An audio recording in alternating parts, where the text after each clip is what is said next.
was a lot simpler for Inktober. There was a couple of bumps here and there, but I was finally getting in the groove of what I wanted to do, of what I wanted to draw, and I was understanding myself. Things seemed to really work. Within the second to third week, things are really starting to get smoother, and I'm beginning to find more confidence. Unlike the first week, there wasn't a whole lot of confidence, and I wasn't sure which direction I wanted to go. I wasn't sure what I wanted to experiment with. But this week really seemed to flow, and it really seemed to work well together. And I think I found what I liked and what I didn't like, and what I was confident in and what I wasn't confident. And that's what we're going to look at here real quick. Whew. All right, everyone. So last we met, we finished up day, what was it? It was day 5 last we met, and that was chicken. And that was, we saw that, I don't want to spoil anything. And we stuck here with Gideon feeding the chickens, and I wasn't even right. And at this point, I wasn't really all that happy with where I was going. The pencil work is good, the ink is good, but I just wasn't feeling good about this after we were done. The next day was drooling. Day 6 was drooling. It's a story of King Nebuchadnezzar had gone crazy after a short time, and so I had a reference of an old guy who was just screaming, and I really wanted to show him drooling out of the mouth. Kind of looked like a mad animal or a mad person. And so this one was okay. I was okay with. I like the face and the body, but I'm still having issues with clothing. I'm not getting the folds right. I'm not getting the shading right. And that was, of course, this was not with a reference. This was just looking. Just doing it off the top of my head, and so I'm still not sure about clothing, but this one was okay. I was okay with this one. No need to go any further about that one. The next day was exhausted, and this was a reference that I took from a scene from Passion of the Christ. I went on Google and I found an image online where he's carrying the cross down this alleyway, and it was already this cinematic moment, and so I really wanted to capture that. This one was good. I really seem to like this. I'm really digging the deep shading where the light doesn't hit. Of course, the shadow there. I really seem to like that, so I think I'm sticking with that for a while. I feel good about that. There's a cross being dragged on the ground, some skid marks being, and so this was for exhausted. This little green mark here. I keep looking at that every single time. When I was coloring this, I grabbed the wrong marker by accident, and my color blindness had completely goofed, and I realized that that wasn't red after I had laid it down, and I thought, no! So, of course, that's noticeable. But this one's pretty good. I really seem to like this. Again, still working on shading, still working on clothing, so it's not that bad.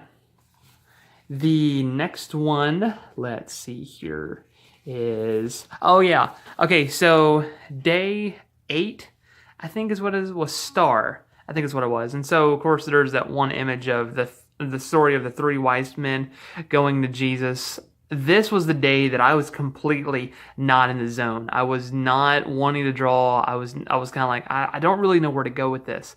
And I just wasn't feeling it. I was not in the groove. And so I found this really simple picture online. It was kind of like the happy moments picture where you get like these guys. And I really just copied that off. I was just looking at the reference and just sort of drawing it basically off of that. And so this one was just simple. I just wasn't feeling it. This is where things really start to take a turn. At this picture, this is where I really start to find where my comfort zones are and what I'm good at and what I'm not good at. So this is the Precious, the story where King Josiah, my favorite king of the Old Testament, finds the law buried underneath the temple. And so there's 2 guys. One of them's at top, one is at the bottom, and he's about to pick up this stuff. And so what I like about this a lot is the whole box color. Oh, no, I'm sorry, not the box color, but the box drawing. There's no really any roundness. It's always just sort of boxy. The shading, it's just triangles with little marks in it. I really seem to like that. The shading, I'm really digging the cross hatching. I'm getting confident with cross hatching. This isn't the best one, but this is where I start to get confident. I like this guy up here. He's sort of like, what did you find? He's like, I found this. And so I'm still working on color. I'm not really good with color. I don't know why, but I only do this a little bit of gray and a little bit of yellow, and I don't know. I'm not ready for color quite yet, but I wanted to put that in there because I felt like it needed something, and maybe I was wrong. I don't know. It's okay. We'll move on. So after this is where I really started to take a turning point for how I drew things from that point on. The next day was flowing. It's the story of Moses, who, out of frustration, God asked him to talk to the rock and water would come from it. But out of frustration, he hits it. This is where I really, really like this one. I've always imagined Moses either bald or he has dreads. And so for this case, he has dreads. And so this one was really, really cool. This is where I got really confident and really cocky with my drawing and how I did things. Dreads, I'm still working on things for dreads. I like it, but I don't know if I like this so much. The beard is good. I like the mustache. The blue, the water was by accident. The blue was by accident. I have a blue Sharpie that I use all the time, and it was on my desk, and I felt like this needed maybe because I wasn't sure how to draw water, or I needed for it to represent water, and so I grabbed that blue Sharpie, that little pen. It was like a fine point pen, and I just kind of went through this real quick, and I thought, hey, that looks really good. So I grabbed a marker and I went over it, gave it some shading, and it represented water. And I thought, wow, this is really good. This is where things get good. I really seem to like this. The next day was cruel, and I wanted to show the picture of. It was the story where Joseph, in the coat of many colors, his brother sells him out, and they take his cloak, bloody it all up, get it dirty, show it back to their father, and to show that he was killed or he was murdered. And so this were, I think when I was drawing this, I was sitting at my desk, and my wife and sister-in-law were watching game shows on TV, and I just remember hearing those noises of the show and then just putting the colors in. I don't know. It's funny when you remember drawing something and the sounds and the place where you were. I don't know. It's just I just remember that every time I see these yellows and oranges. I just remember that memory just keeps coming back. So again, still not unsure about clothing. This one seemed to be okay. Originally, these big blocks of shading weren't going to be there. They were just going to be little ones, but I really couldn't see them after I put the color down, and so I just went back and I thicken those up. This one was okay. It's just like a jacket, like thrown on the ground, and there's blood spots all over it, and that's just kind of it. But it's simple. It's simple, but it tells the story of cruelty, the evidence of cruelty right there. Getting more comfortable with colors. These were more bold colors, and then I went with a black pencil, and I just sort of shaded over those to kind of really dirty those up a little bit. Went some browns, and I kind of dirtied those up a little bit. So this was pretty good. Moving on to whale. Yeah, this was a good one. Okay, so here's whale. Of course, Jonah and the whale. I wanted to really show that again with the big block pictures there, big block drawings. There's the whale. The whale needs to be a little bit bigger, but I wanted to show him a little bit farther away as if he's getting closer. I don't know if that was executed well enough. Again, there's the confidence with the color. There's from the light from the top of the ocean to the bottom of the ocean. Really wanted to get those light blues, dark blues, purples, and blacks, and really wanted to show the ocean part. So that was pretty good. This one was guarded, showing the scene where the guards were gone. The tomb is empty. Jesus is alive, and the guards are gone. And so I had this moment right here. I had the stone, this part right here, which wasn't too bad, but I didn't know what to do about these or these, so I just took my black marker and I just sort of filled those in a little bit. This one was okay. I don't really like it, but it's okay. But it's, I don't know.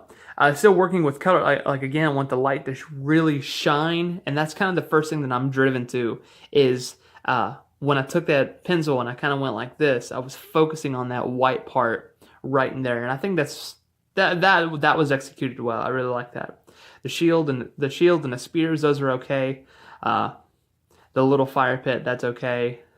Some of this needs a little bit of work, but it's not bad. Okay. Moving on, I think we're nearly to the end here. Here we go. This one drew this a couple of days ago. This is time, and I tried so hard trying to figure out like a verse or a story that had to do with time, and then it dawned on me. I thought, well, Peter denied Jesus in the morning in the morning when the rooster crowed, and then I suddenly realized that chicken could be used for that one. I thought, no, I could have used that one for chicken, but it's okay. So there's a verse in the book of Ecclesiastes. King Solomon writes this whole, like chapter 3, like 8 verses of there's a time for this and there's a time for that and there's a time for this and there's a time for that. And so I just wanted to do just that first verse. I took this reference from a kid's cartoon called Superbook. Just kind of did that. Thought that was simple. So this one was okay. I seem to like this. It's kind of like a very postcardy look to it. And I took this logo from the Bible Project on YouTube. And so this one was okay. Again, putting all my confidence in the colors and the shapes and the hatching in here. These eyes could be a little bit more fixed on, but it's not bad. And then this is the one I did last night. This is the one that we're going to end on, was weak. A picture of Delilah cutting Samson's hair.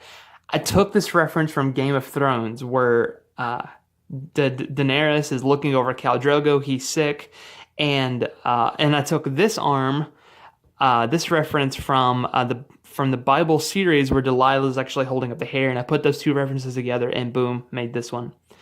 This one was pretty good. I told my wife last night, I was like, I really like how what's his name? Jason Momoa has like those really dominant features, and to focus on those. And so when I was using that as a reference, of course, there's the brows there, there's his chest, there's his hair and his chin. I was like, he has really dominant features for that. This cross hatching could use a little work. I wanted to tell the difference between the hair and the shading. I think this is where they started to blend together. This is like the clothing cross-hatching, and then that's the hair cross-hatching. I don't know if you could tell the difference. It took me a second to kind of realize what was what. But this one is pretty good. I really seem to like this one. Again, working with the block drawings, really deep detail, really thick details, really thick lines to show that. I really seem to like that. It's good stuff. So that is it for me. And then today is Angular, which I haven't drawn yet. So still got a huge amount part of the sketchbook. I added another piece to it last time we met because I was running out of pages. And so I had to make another little sketchbook, glue the pages together so that it would just continue to grow. And I think when I run out of these pages, I'm going to do the exact same thing because I've got more of this paper. And I really seem to like this paper. And I'm just going to continue to use this as well. And that's it. Thanks for watching, everyone. So much for taking your time to enjoy this. If you like this, please let me know down below. If you want to continue to see more like this, please let me know. There will be more, at least there'll be the last few Inktober pictures yet to come. If you haven't followed me on Instagram, you'll see all my work and the verses that are connected to it. Follow that link down below. You'll find me there. Also, pay attention to more videos that are coming up soon. Guys, we'll see you next time. Bye.